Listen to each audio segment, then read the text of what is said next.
This is Spare Time Repair, and this is the Teac PD-100 that I was unable to fix a few weeks ago. If you didn't see that video, I'll put a link to it in the description, but in summary, I was able to restore power to the unit and get it to spin up a disk, but it won't read the table of contents. It also has a strange additional fault where the tray gets stuck in the open position after a couple of cycles, but it's not mechanically stuck. Something in the circuit is getting confused and disabling the command. So why am I returning to a machine that I couldn't fix? Well, it's because I need answers, and the best way to diagnose the fault on a broken device is to directly compare it to an identical working one. Sadly, I couldn't find one of those, so I purchased another broken one. So can I repair player B in order to figure out what's wrong with player A, or have I just compounded my problem by adding another dead Teac to my collection? The fault with player B is also that it won't read a disc, but I'm hoping that's down to a bad belt rather than a bad pickup, because if the pickup in this one is also toast, then there's no chance of saving either of them. Well, no surprises in here, we know what we're going to see. Well, actually this looks a little different. In fact, it looks very different. Let me grab the other one so we can compare them. It's a totally different PCB. This one had a little daughter board here on the front panel, but player B doesn't have one at all. The transformers are different, and player A had a separate PCB on the transport with all the adjustment controls on, and player B doesn't have it. All the adjustments are on the main board. And worst of all, it looks like a different pickup. Here's the pickup from player A, and it has that distinctive black dot next to the lens. But on player B here, you can't see it. I don't know whether it's just a different shroud or whether it's a different pickup altogether. So the original player A was manufactured in July 1986 and player B in April 1987. And in those short months, they've completely revised the internals. Well, that's an unexpected development, and it means that player B here is not going to be as useful a diagnostic tool as I thought it was. Well, before I get ahead of myself, I should check on the actual fault of this one. See whether it's spinning up a disk or not. Well, that open button is a bit intermittent.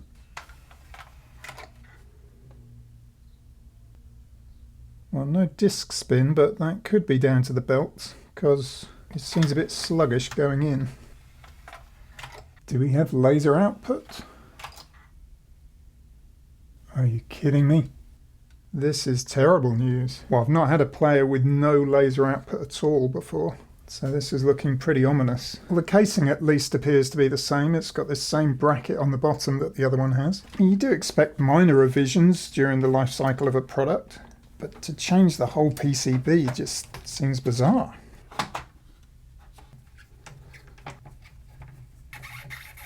Looks like there's a screw going through the bottom of the case into this rear fixing. Just down here. That wasn't the case with the other one. Let's disconnect it from the main board. Got this grounding wire as well. It's just so weird to see it without the PCB, because the other one has a giant PCB on the bottom. Here they are for comparison, and the pickups look like they're compatible. They're both socketed in the same places, but player B's pickup on the left does not have the same label on it. Well, changing the belt on player A was a nightmare, because you had to desolder this board and remove it. So I wonder whether they changed the design in response to repair technicians who complained about it, because this one should be a breeze. Well, let's see if that's true. We need to remove this leaf switch, which on this one is all glued in.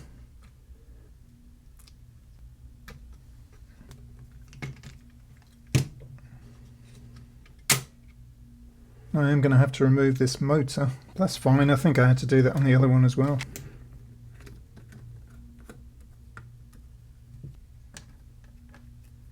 Certainly misshapen. As usual, my replacement's going to be thinner, but I've still had no luck finding thicker belts. I'm learning from my mistake on the previous player. This time I'm going to feed a little bit of wire underneath the belt so I can pull it out. And then I just need to make sure this pin for the disc clamp goes inside the cam.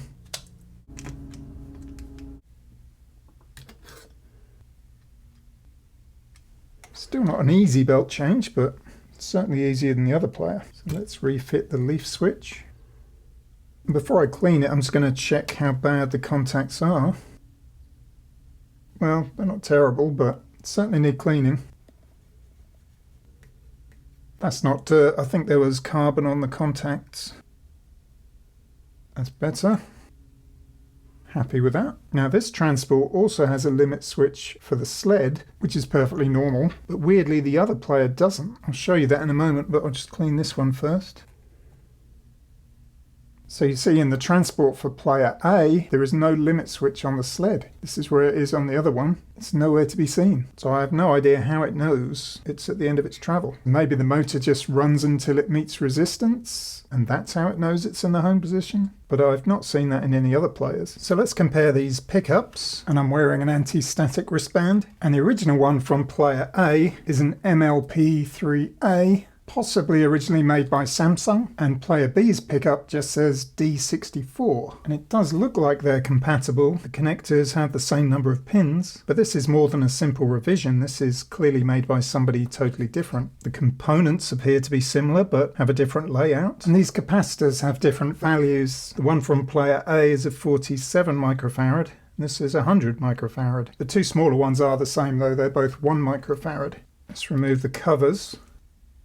And again, these are totally different. So I hope this one from player B does work, and the reason it wasn't emitting any light was down to the dirty switch contacts, because I really want to try it in player A to see if that resolves both the disc read and the tray problem. And you might be wondering why it would resolve the tray problem, but I was emailing with a viewer of the channel, and he asked me if I'd tried disconnecting the pickup to see if that solved the problem, and I hadn't thought of trying that. So I unplugged the connectors from the transport PCB, and sure enough, the tray opened and closed fine. So there's definitely something about this pickup itself that's been causing all the issues. Anyway, let's get pickup B back in the machine and see if that belt change has solved the problem.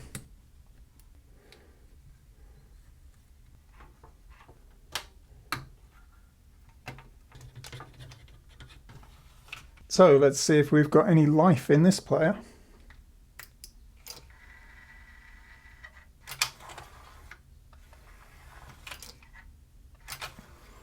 Well, tray operation seems smoother than it was. That time it closed on its own. Why would it do that? I'm pretty sure this laser is not working, but I'm going to try it with my doomed Peter Gabriel album.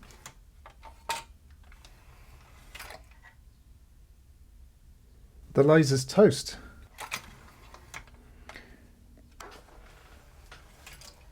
Why is it closing on its own? It's not doing anything. Why did I buy another Teac player? I'm going to swap the pickups over, because although the other pickup wasn't working in player A, it does at least emit some light. And just for the sake of experiment, I might as well put this one in player A. You know, I'm not sure these are swappable, because the brown wire is on the opposite side. I don't know if that's significant, but I would imagine it must be. Also, I'm not sure my leads are going to be long enough. Well, the leads are long enough, but there's just no way this is going to work. Is it outputting anything? I'm sure it's not. Oh, it is. But something's not right.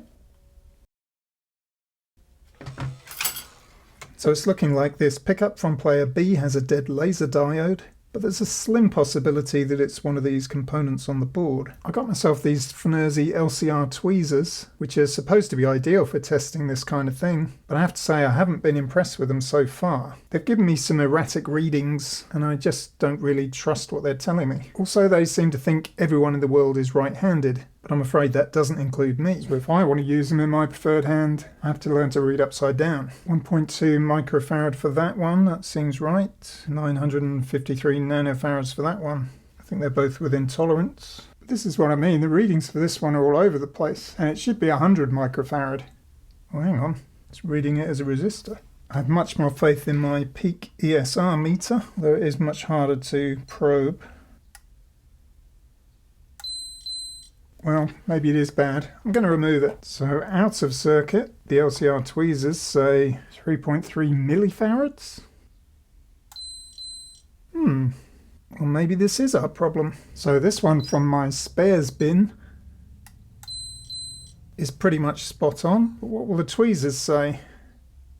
See, that's quite a discrepancy. But anyway, I'm going to pop it in. Would a bad capacitor stop the laser emitting altogether? So having changed that capacitor, I've now put the original pickup back into player B. So let's see if we now have a laser output. Ooh, hello. I actually wasn't expecting that. Does that mean we can finally break the curse of Gabriel? Yes! A disc read from a Teac PD-100.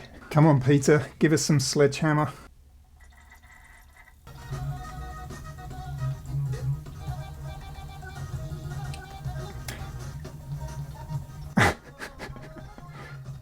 Well, it's fair to say that's a little bit skippy. But what a relief. Right, now we can do some proper maintenance. So I wonder if the tray will close by itself now. Shouldn't do. Nope, behaving as normal. But it's really interesting that in both cases a bad pickup caused a tray issue. I would never link those two things. Well, we've certainly got some gloopy grease on that sled rail, so let's give that a good clean. So there's a tab on this end that you need to bend up in order to push the... Whoops. Well, that's just broken off. I don't think I even needed to bend it up, actually. It looks like here... Yeah. Turn that out of the way. Should make it easier to remove this rod. But then, not really. Yeah, it's just about enough room.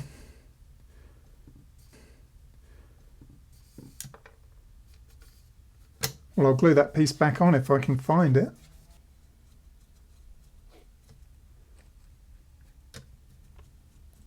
I need to put this ring on again. I think that just acts as a physical stop as well as the leaf switch.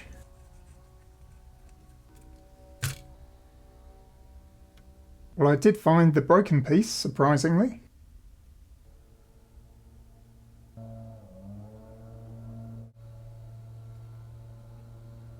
Well, I don't think it's critical. I can't see this moving anyway. I'm going to re-grease all this part as well. Well, there's a crack in this piece here. I don't know whether that will cause any issues. It'd be helpful to remove these gears to clean those. Just unhook these split rings. Should have done that before, really. At least it tells me this is moving smoothly.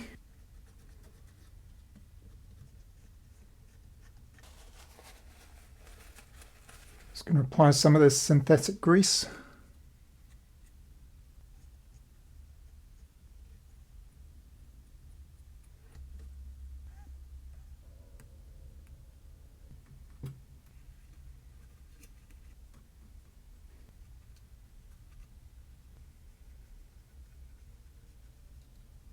That little notch there doesn't seem to be causing any obstruction.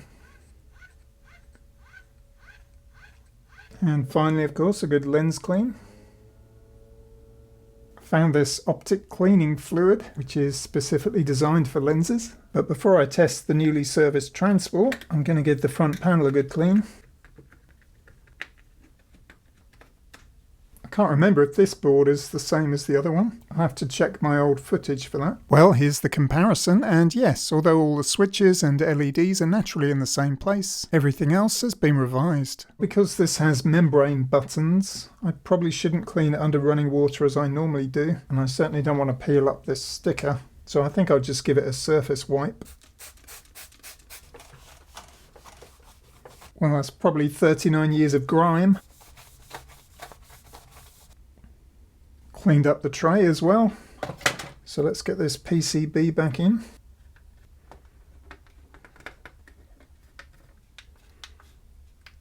These connectors are nice, they pop in really easily.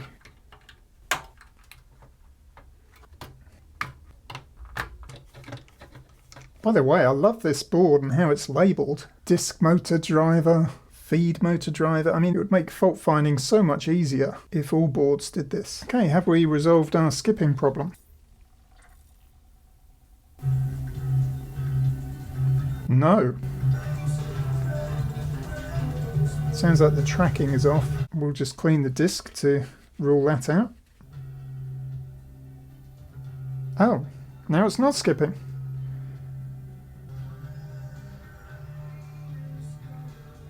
Okay, well, it may have been the disc all along, but it was certainly worth doing all that maintenance.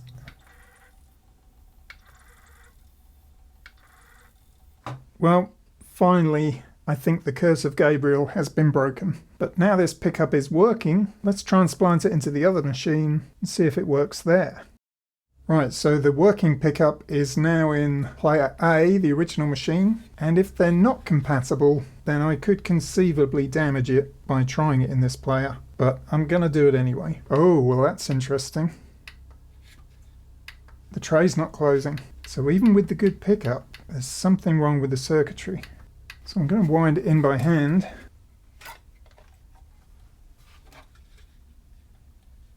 Yeah, it's not going to spin up. Well, I have to say that's the result I was not expecting.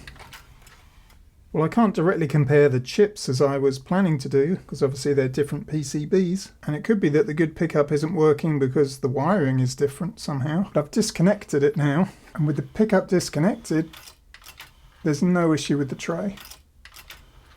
I could do this all day, so I assumed that there was something about this pickup that was introducing the tray fault, and that must still be true, but it's not necessarily because the pickup is bad. It's just so annoying that the PCBs are different. I've now put the good pickup back into player B, but one thing I forgot to do in my maintenance was oil the motors, and if the spindle motor isn't lubricated, that can also be a cause of skipping.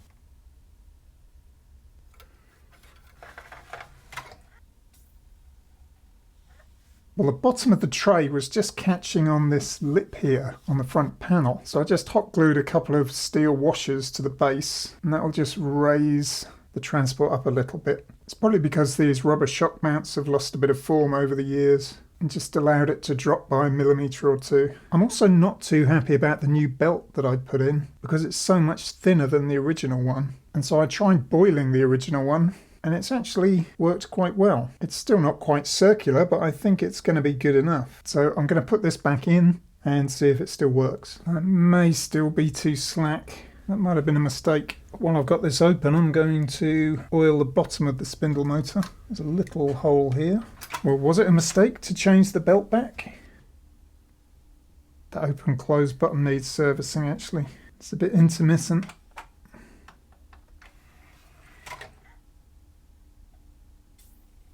No, it seems okay. So this is the open close button.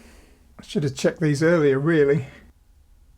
Yeah, 20 ohms at best. That's clearly very dirty. I noticed that the program button wasn't working either.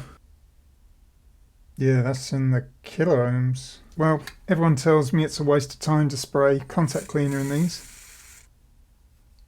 Let's see if that's made any difference. Well, brought it down to 100 ohms or so, but still not good. Well, in my experience, these tactile buttons can be serviced once and once only, because you need to cut off all these plastic welds in the corners to disassemble them, and then there's just about enough plastic left to remelt them. Some people say you should just replace these, but it's not always that easy. These ones have got longer stalks than usual. Also, people will tell you to swap the one that isn't working for one of the lesser used buttons that probably is, but a couple of these have got issues, so I'd rather do it properly. First I'm going to desolder this one. This is the open close button. In fact, I could probably just desolder this bottom connection because that would release the plate. And we just need to carefully slice off these 4 posts in the corner. And the little plate comes off. Yeah, it's just a bit of crustiness on the underside of that dome. The inside is pretty blackened as well. You can be quite aggressive with this bit.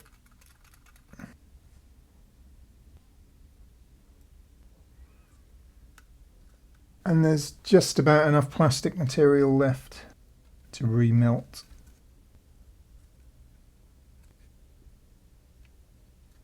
And hopefully, yep, that's pretty much a perfect connection. So you don't need to see me do that again, but I'm going to do exactly the same for all the other buttons. Right, that's all done. Took about half an hour, but they're all showing good continuity now. So let's do a final check, make sure everything's working as it should.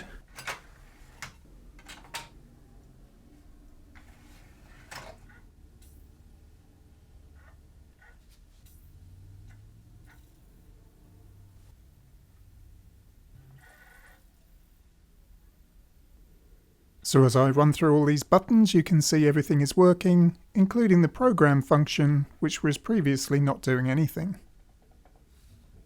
Yep, happy with that. No more skipping, and all those buttons feel very responsive now. That wasn't the video I was expecting to make, but I'm still pretty happy to finally have one of these units in working condition. It does serve as a warning though. While it's perfectly reasonable to assume that you could harvest parts from a seemingly identical unit, that's clearly not always the case, especially if it had a long production life. I'm also still without answers on the tray problem with player A, but perhaps I'll never get to the bottom of that. Rescuing the pickup for this player with that capacitor change was a welcome surprise, and further proves that the dead laser diagnosis is often lazy and overused. But that's all for now. Thanks for watching, and I'll see you in the next one.